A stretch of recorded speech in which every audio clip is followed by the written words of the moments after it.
So, ladies and gentlemen, by popular request, we're going to be taking a two-part look today at the 1974 Summit Series, the sequel to the Canada-Russia Series of 1972. And like any sequels, it had a little bit better than the original, but not as good as the original.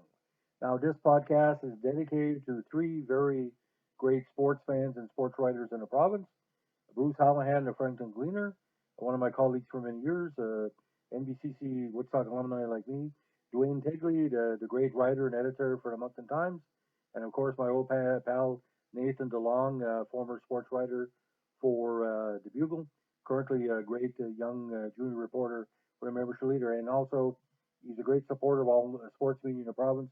Bo Shees of Nakwik, who kind of gave me an idea to do this podcast.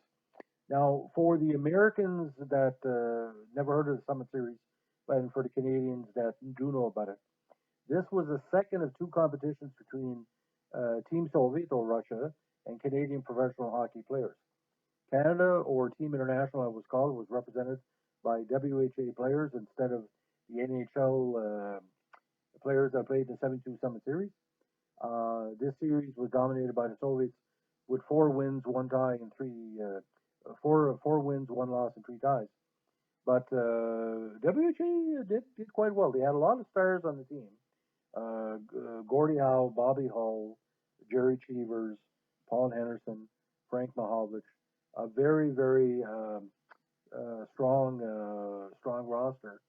But the big problem with 74, and this was broadcast mostly on CTV, the big problem with 74 is basically they were trying to get international interest for the WHA.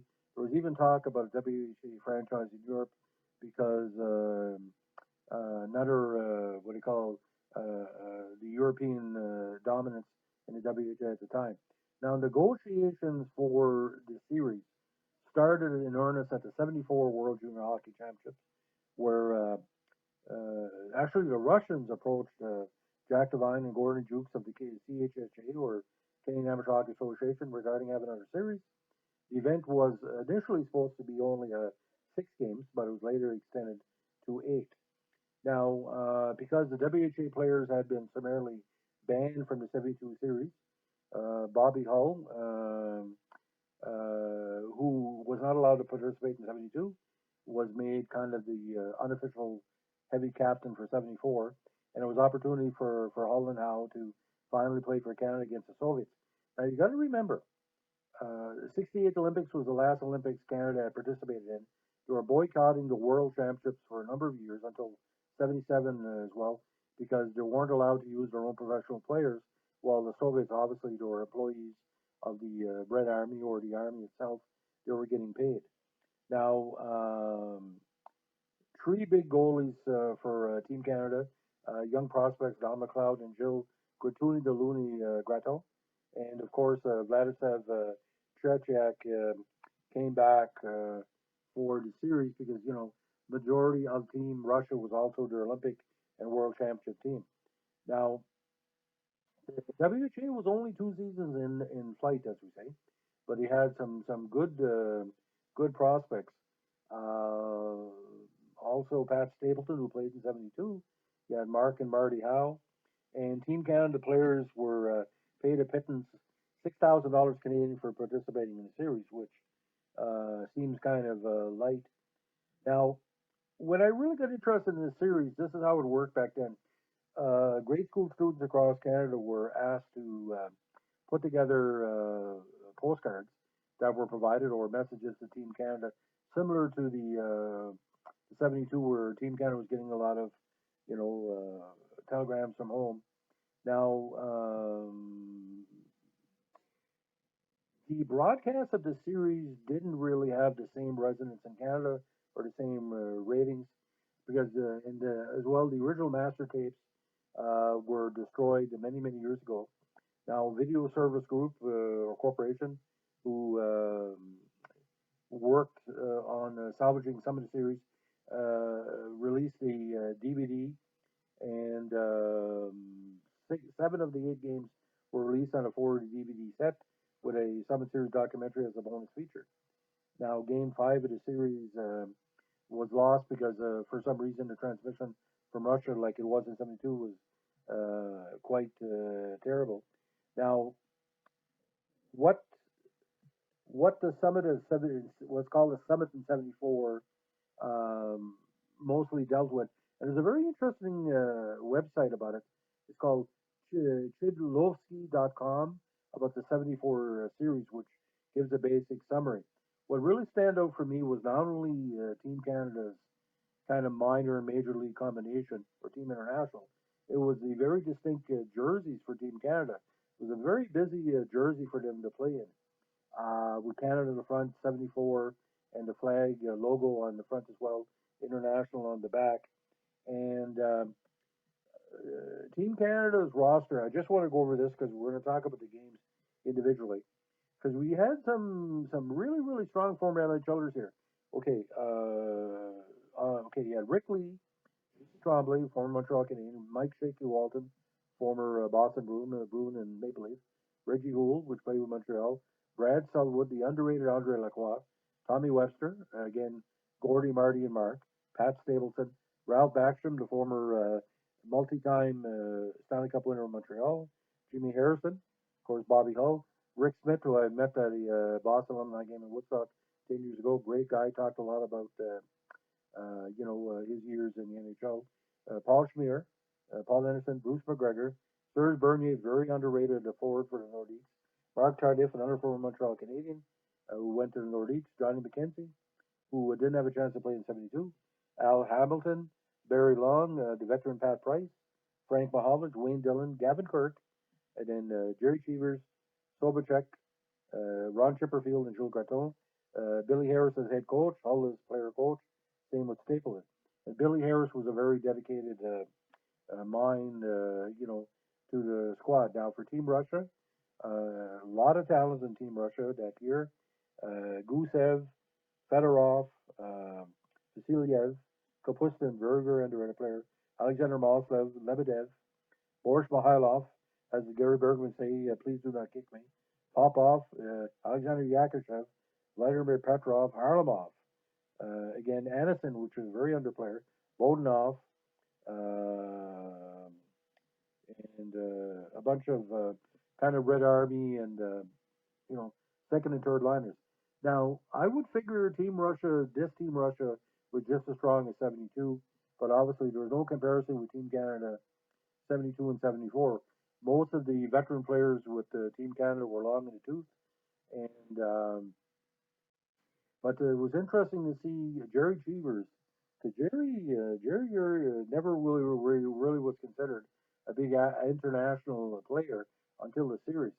Not having him in '72, I really think kind of weakened Team Canada because you could use the experience because, as you know, the backup to Boston, Eddie Johnson, was picked at number three. And Jerry Pidner, who could have been selected for '72, um, but I mean, Team Canada '72 could score goals, and we were going to talk about that in the eight-game series recap. Now, for a lot of people, they find that the broadcast of the first four games in Canada gives a cross section of the best of Europe, the best of Canada, and technically the best of the Howe era, which I call it, with the Arrows and the New England Whalers. Now, for me, my favorite game is Game Three, and we'll get into that for the second podcast. But I just want to remind everybody that just like '72, Team Canada had a few exhibition games in Europe, Scandinavia, and Czechoslovakia. They played Finland, Sweden, and the Czechs because Canada was trying to keep his connections.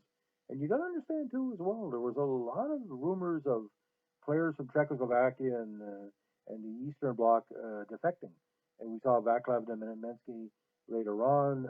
We saw the Stashnys, Bure, a few others, or like the top prospects.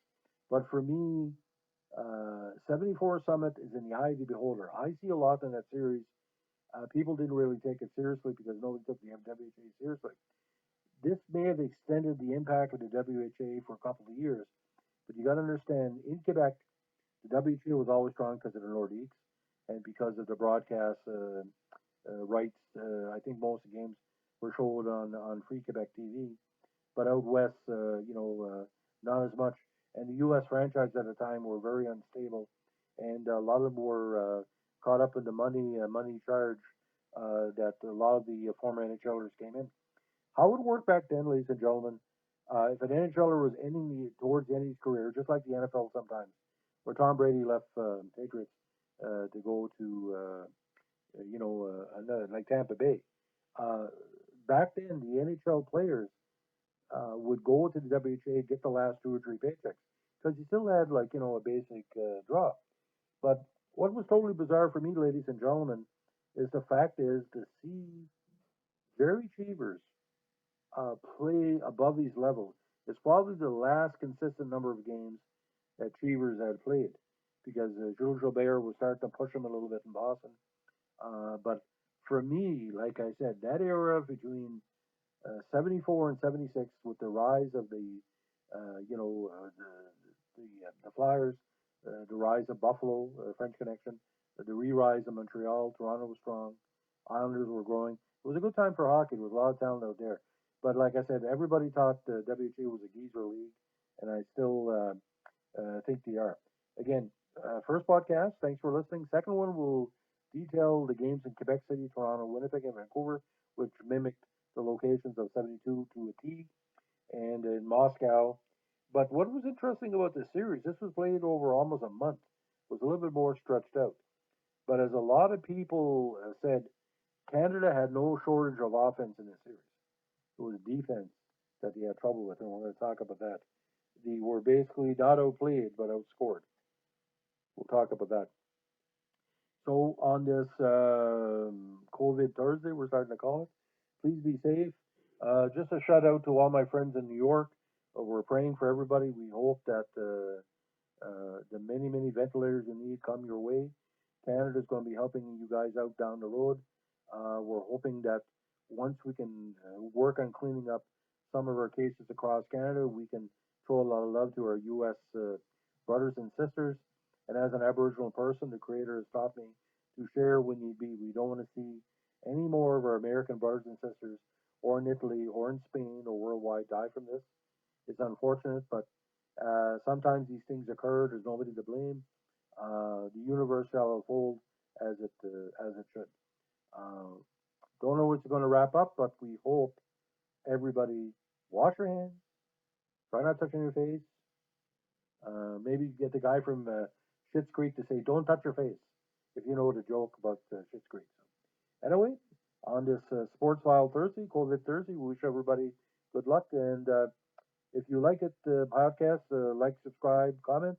If you don't like it, don't tell nobody, and I hope not to see you ever again. If you don't support me, I don't support you, or my readers and my listeners, whatever. Have a good day.